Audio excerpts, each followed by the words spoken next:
Busy si Kylie Padilla para sa inaabangang finale ng Adarna, pero nakapag-celebrate pa rin daw siya ng Valentine's kasama si Aljur Abrenica. Paano kaya nagdiwang ang magkasintahan? Alamin sa chika ni Aubrey Carampel. Kahit susubok sa trabaho si Kylie at nagtiping sila nung mismong araw ng mga puso, nakapag-celebrate naman daw sila ng kanyang boyfriend na si Aljur Abrenica. Ipinost pa niya ito sa kanyang YouTube account. Yun nag-horse riding kami. Since mahilig kami yung dalawa mag-horse riding.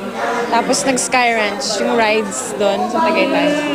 Sa nalalapit na finale ng Adarna, marami pa raw ang dapat abangan sa Kapuso Telefantasia.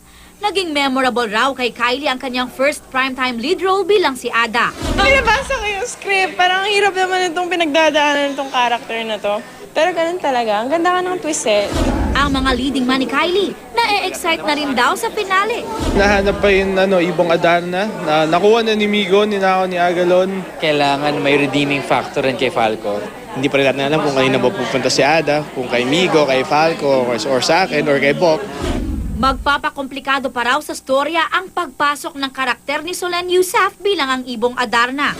Si Adarna ang magiging parang test kung totoo talagang pag-ibig ni Migo kay Ada. Sa pagtatapos ng Adarna, ipapalit naman sa GMA Primetime Block ang Kambal Sirena, kung saan kasama si Aljur. Aubrey Carampel, updated sa Showbiz Happenings.